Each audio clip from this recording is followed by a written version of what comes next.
evening.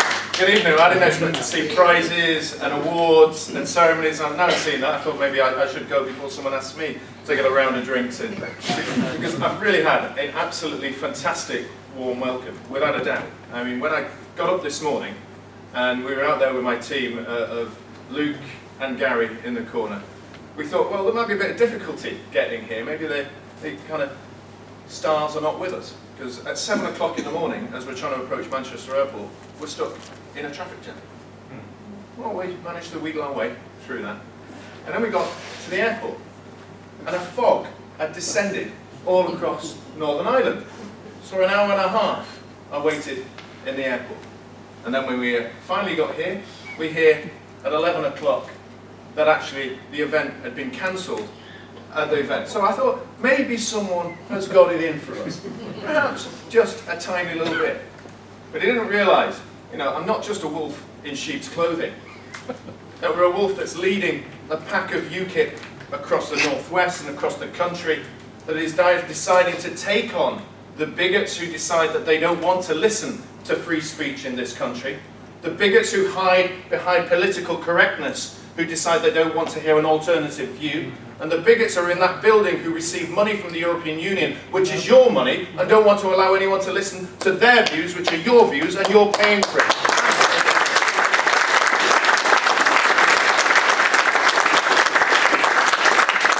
But I've got to admit, I've got to thank you for bringing me back to Northern Ireland for the first time in 20 years, actually. The last time I was here was for a wedding that was in the countryside, outside of Belfast.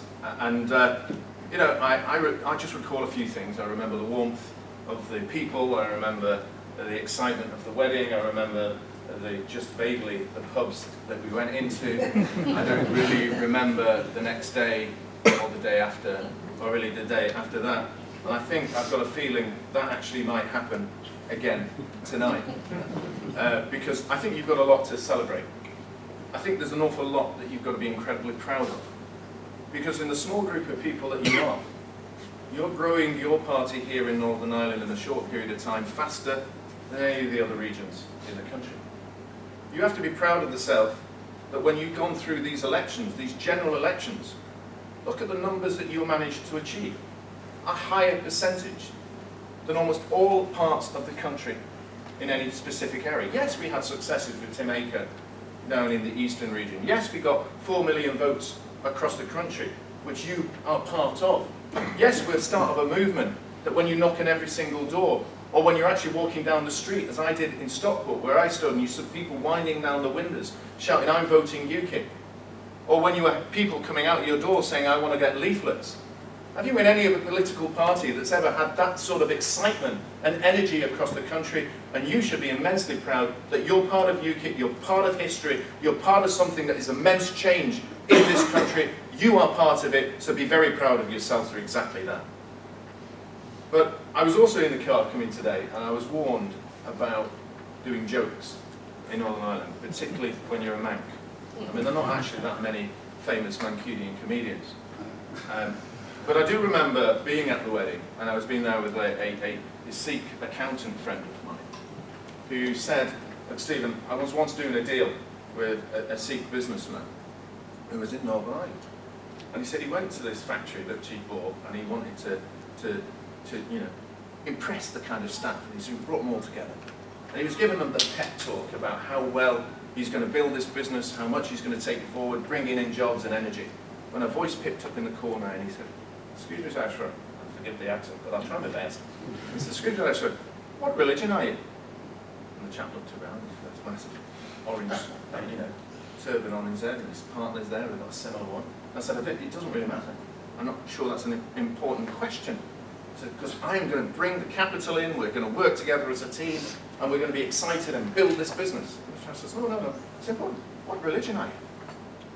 And the guy said, "Is it really that important?" "Yes." He said, "Well, as you can see from this turban on my head, I'm a Sikh, as is my partner." And the chap turned around and said, "Yes, but are you a Catholic Sikh or a Protestant Sikh?" Well, you had a history of that. And I look at my family. I have a black American grandfather. I've got an Irish Catholic grandmother from County Kildare in her head. I have a Jewish grandmother. I have an English grandfather who fought in the Second World War for us. I probably caused more problems when my mother divorced and had a second husband who came from Balmain, William Cogan, or as I'm told, William Cogan. Is that right? Because I've been pronouncing it wrong for all of these years. You can tell you what it's going to be like at Christmas with all those different things. It's an exciting period.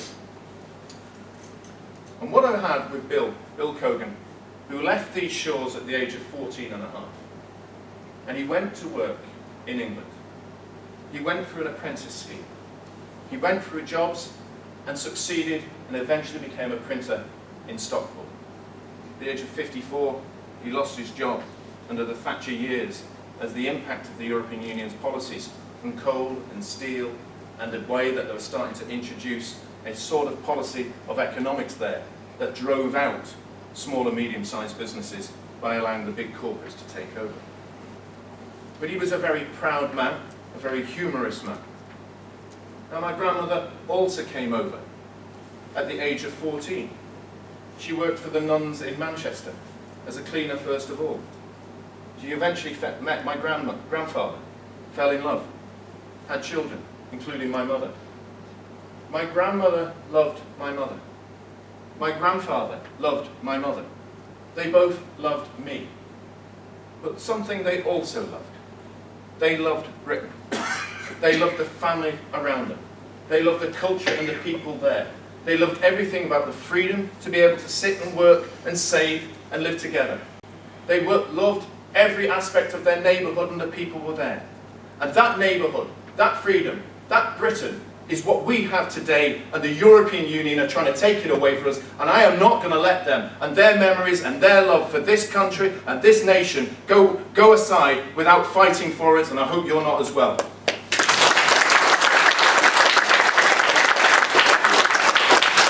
Because I know both my father-in-law, stepfather and my grandmother will be very proud of me standing here today.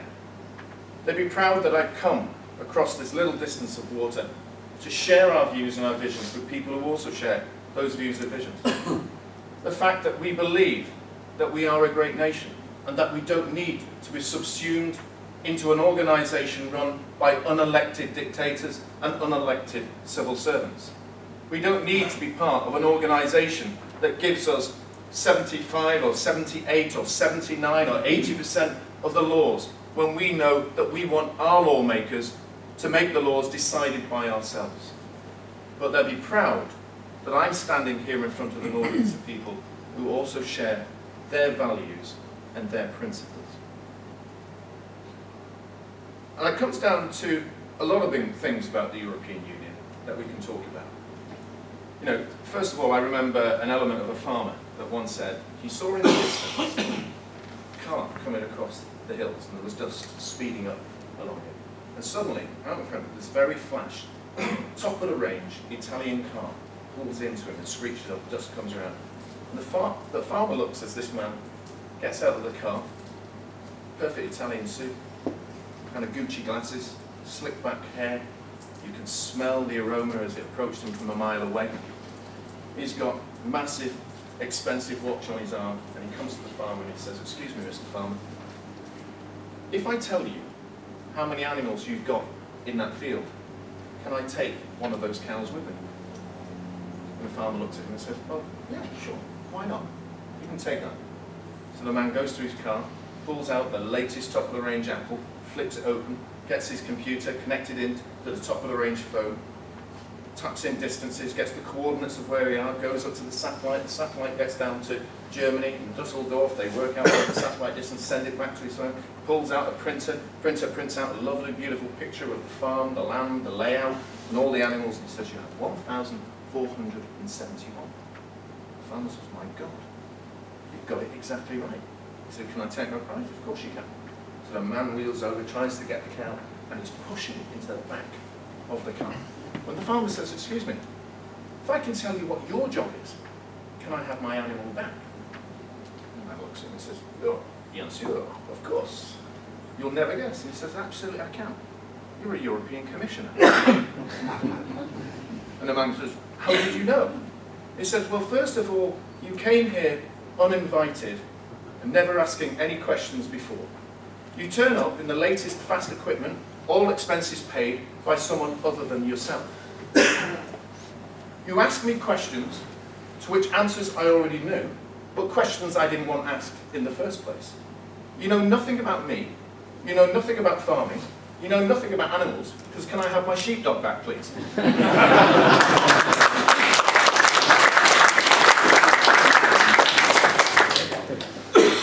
Now, ladies and gentlemen, we might have little jokes about the European Union, but it is much more serious. And you here in Northern Ireland are going to bear the brunt, to a certain extent, of this Brexit referendum that we face. Because you cannot be overlooked. You are an important part of this referendum, because in this country there are lots of people who understand what change is about. You have gone through a period of change that was significant. You had to fight to get your freedoms to be able to live in a modicum of peace from a period of time that was not peace. You are like those in history that have managed to get their independence and yet can see that it can be lost. But you're also important because you're part of a country that's next to a country that will want to oppose this referendum and this Brexit. And they're going to have an eye on you as they are an eye on us. And that is the Republic of Ireland. It's already very clear over the last few days that we see that the Republic of Ireland politicians are ganging up together to form a coalition to actually create fear in the minds of those who are their family and friends in England, and Northern Ireland, and Scotland, and Wales. They're already trying to create fear that there will be a loss of trade between our countries, when of course there will not be. Why would there be any loss of trade with Britain and the European Union when Germany sells more to Britain than any other country in the world? We are their most important market. Why would the European Union stop trade with the United Kingdom when again we are more important in trade than China, Hong Kong, and to an extent America added together? But the Irish politicians that are going to create fear. They're going to create fear that you've got family and friends in there who will never be able to cross borders or be able to come across as freely as they are now. What fear they should be saying to their people is fear of what happens if the Republic of Ireland stays in the European Union. A country that has seen a private debt of French and German banks converted to a public debt to be paid for by the Irish children and grandchildren of the future if they're lucky. They shouldn't be saying fear about Britain leaving the European Union when they have fear of their own country's debt that is now controlled and their own policies controlled by the European Union. They need to have it sought and signed off every single year. Do you want your country to be signed off by unelected dictators every year? I don't think we do. And they should be fearful that their economy can be destroyed because right now, at this moment in time, the European Union is seeking to achieve a single corporation tax in which they decide how much the businesses, small and large, pay. How will Ireland survive if they have to raise their corporation level taxes to that of France or Greece or Italy or Portugal? But let me make this clear to those politicians in Ireland. The British people, those in Northern Ireland, will not tolerate interference from any Republic of Ireland politician. This is our referendum, not yours. Here, here.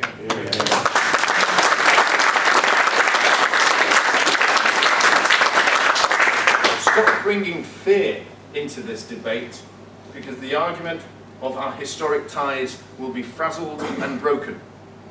The British people will not forgive you if you interfere in our referendum and bring fear into it, and nor should we.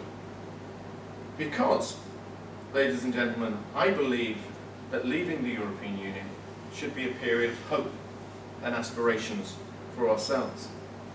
It should be a time when we can start unleashing the hope and aspiration of our children and our grandchildren, hope and aspirations of our businesses, who are going to be freed from the large amount of EU regulation that they have to face. 90% of our businesses are not trading in Europe, but 100% of our businesses have to comply with EU regulations.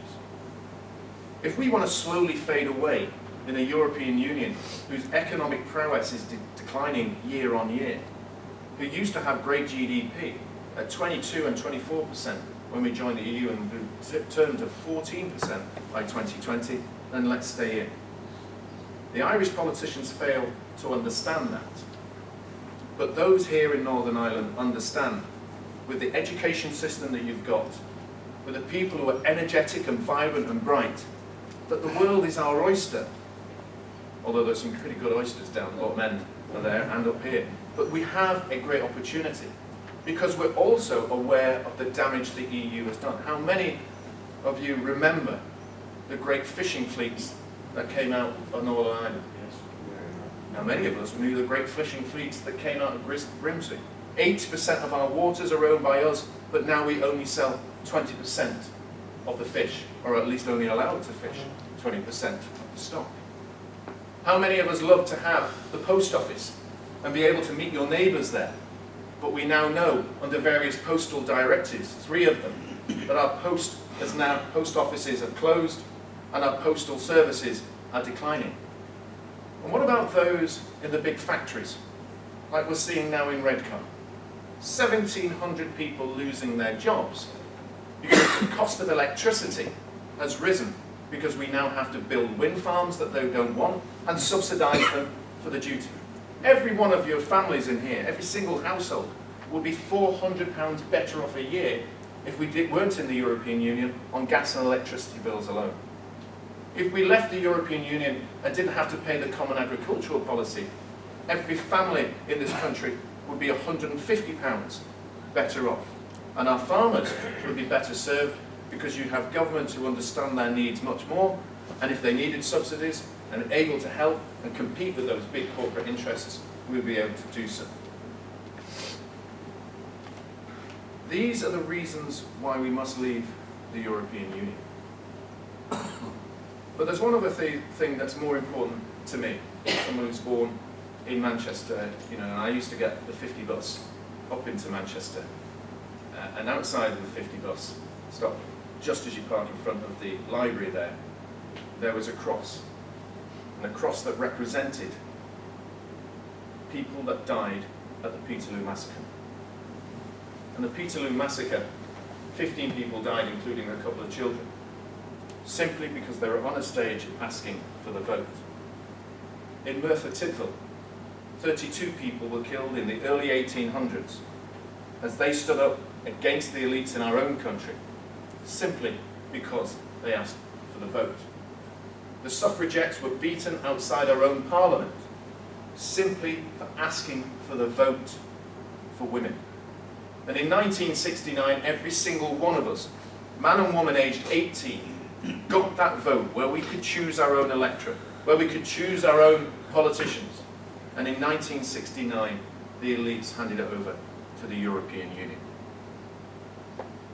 Was that a plan to take away the powers that we have? Now let's look back at history. In Chester, where I live, you go down the M6, get onto the M42, and there is a little village called Burford. I don't know if many of you have ever heard of Burford. Just like in Manchester, there is a plaque there. And it's a plaque that commemorates a significant part of the history and fight of ordinary working men and women to get freedom in our country. And on that plaque, it celebrates something that's not taught in our schools anymore. And there are 3 names on that, and I'm going to read them out. Cornet James Thompson, Corporal Perkins, and John Church. Now these 3 men were soldiers in the New Model Army. The New Model Army had come together of ordinary people that decided they wanted to get rid of a dictator king in Charles I. They worked with a leader in terms of Cromwell. They fought with him. They saw their friends die alongside him, and eventually they got rid of the king. But they also believed in a group of people that were radical, who believed in universal suffrage, who believed that every man and woman deserved the right to have a vote, who believed that we should all be treated equally, that you should have court cases judged by 12 men and women true. Those are values that we have today.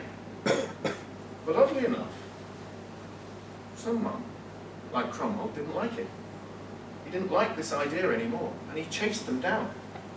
And he cornered them in Burford, inside this church. And he demanded that every one of these people who wanted freedom, democracy, and liberty come out of the church, and they forsake these heretical views of freedom. Heretical views of freedom. Well, those three men, Cornet James Thompson, Corporal Perkins, and John Church, unlike the others, didn't come out and renege their heretical views. What they did is they stood strong.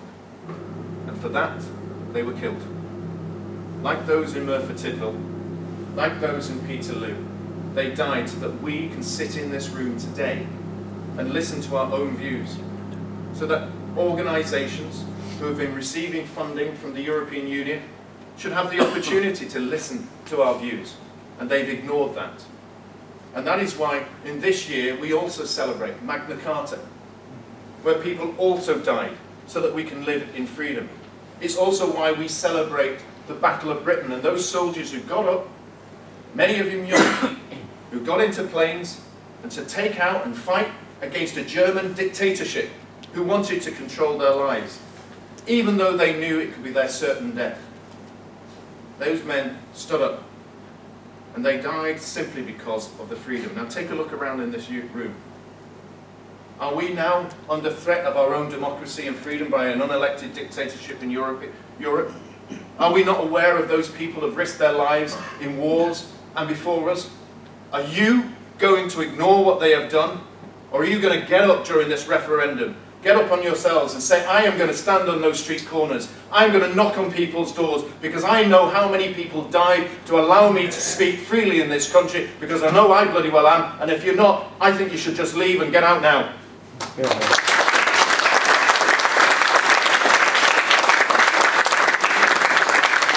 This is a great nation, built on the backs of the working people who fought hard to ensure that we had an NHS, a free education service, a court system that should be treated equally, that we have an armed service that should be funded so it's able that we can defeat those ISIL terrorists and people who want to bring the terrorism to our land.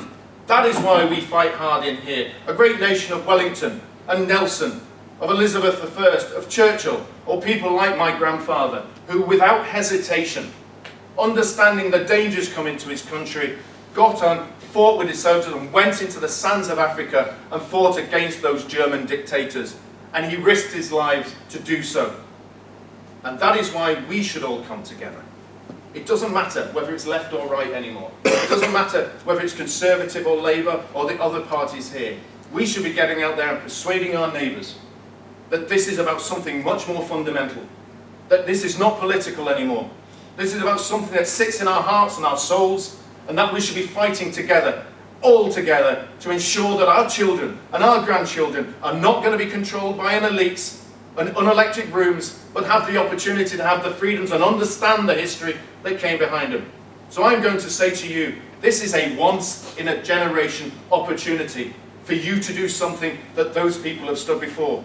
You're not going to go into a church and be asked to stand out and be shot. The most I'm going to get is an insulting organisation saying I'm barred.